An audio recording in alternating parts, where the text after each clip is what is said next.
Mr. Mean lived up to his name. He lived in what could have been a nice house, but wasn't. He never painted it, or mended the windows, or repaired the roof. Inside, it was the same. No carpets, no curtains, no pictures, no fires. And Mr. Mean was so mean he made his furniture out of old orange boxes and then complained about the price of nails. Why, he was so mean. Do you know what he gave his brother for Christmas last year? A piece of coal. It wasn't as if Mr. Mean didn't have any money. Oh, no, he had lots of money, and he kept it all hidden in a box which he kept in the kitchen. Every evening he'd sit there counting it. It was the only thing Mr. Mean liked doing. But would he spend it?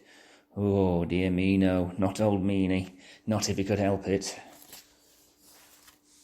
One day, Mr. Mean was sitting in his gloomy kitchen, having a gloomy meal. He only ever had one meal a day, and that day he was having a cup of water and a piece of bread, which was 3 weeks old. Suddenly, he was interrupted by a knock at the door. "Oh, drat," he said, because he didn't like people. "Drat and bother." And he opened the door, and there, on his doorstep, stood a wizard, a rather fat wizard. "Hello," said the wizard. "I wonder if, by any chance, as it's such a warm day, you could possibly, if it's not too much trouble, be so kind to, if it's not so inconvenient perhaps, as I'm very thirsty, provide me with, do you think, a glass, if it's not to ask, of water, please?" He was a very wordy wizard. "No," replied Mr. Mean rudely, and shut the door in his face, and went back into his kitchen to finish his meagre meal. But there, standing in front of him, was the wizard. "How did you get in?" gasped Mr. Mean. "Well," replied the wizard, "it was, how shall I put it, just, well, you know, wave the old, what's it, my name, magic wand, don't you know, and, well, here I am, if you know what I mean." "Ooh, you must be very poor," remarked the kindly wizard, looking around. Oh, yes, I am," lied Mr. Mean. "Then perhaps I can help you," said the wizard, pulling up a box to sit down on. The box didn't move, so the wizard pulled it harder, and this time it did move. In fact, it tipped up and spilt all Mr. Mean's money all over the floor. Well, exclaimed the wizard, eyeing the money rolling all over the kitchen floor. Well. It will appear to me," he continued, "that you, sir, are an old meanie." Mr. Mean didn't hear him. He was too busy scrabbling all over the floor trying to pick up his money. "And meanies," added the wizard, "need to be taught a lesson."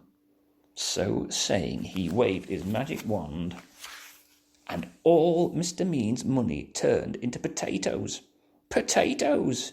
Poor Mr. Mean. Oh dear me, he wailed. Please turn my money back into my money, please. Oh, please, he begged.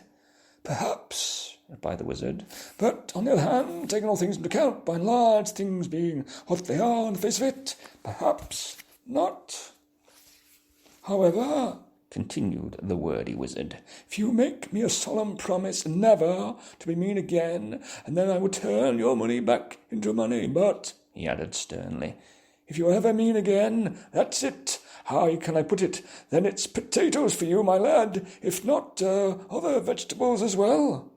Then the wizard had the glass of water he'd come for in the first place, except that it was a cup of water, because Mr. Mean didn't have any glasses. Then, with another wave of his wand, he turned the potatoes back into money, and, with another wave of his wand, made himself disappear. Silly wizard, muttered Mr. Mean, picking up his money. The following day, Mr. Mean decided to walk to town. He never took the bus, of course, because that cost money. On the way, he met an old washerwoman carrying an enormous bundle of washing. "Oh, please, kind sir," she asked, "could you possibly help me carry this washing? It's so heavy." "No," replied Mr. Mean, "it's your washing. You carry it." But as soon as he'd said that, he felt a tingling in his nose.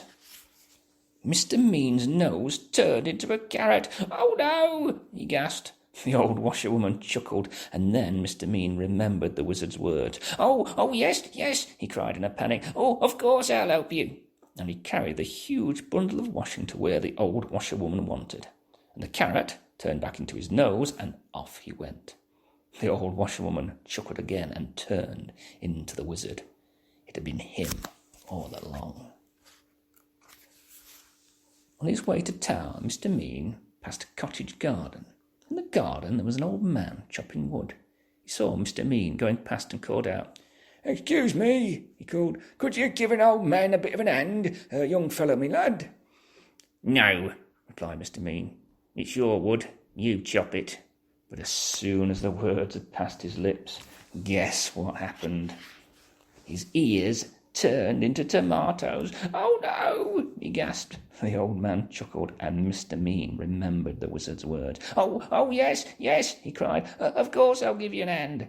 And he chopped and chopped and chopped until all the wood was cut. The tomatoes turned back into his ears, and off he went. The old man chuckled again and turned back into the wizard.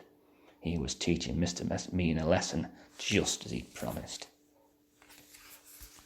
Eventually, Mr. Mean arrived in the town. There was a little boy crying because his ball had gotten stuck on top of a wall. "Please, sir," cried the boy. "Please, sir, could you reach my ball down for me?" "No," retorted Mr. Mean. "It's your ball. You—" Then he stopped. There was a funny, tingling feeling in his feet. "Oh, yes, he said hurriedly. "Oh, of course I will." He reached up and passed the ball to the boy and went on his way, looking anxiously at his feet. The little boy stopped crying and turned into the wizard. I think," he said to himself, "I think that Mr. Mean, by and large, is beginning, if I'm not very much mistaken, to be not quite so mean. I think, although I could be wrong, although I never am, that he has, thank goodness, learned his lesson." Today, Mr. Mean's nothing like as mean as he used to be. He doesn't keep his money in a box in the kitchen anymore. He spent it all on having his house mended and painted and made spick and span. And he's turned into quite a generous sort of a fellow. Goodness, he's so generous. Do you know what he gave his brother last Christmas? 2 pieces of coal.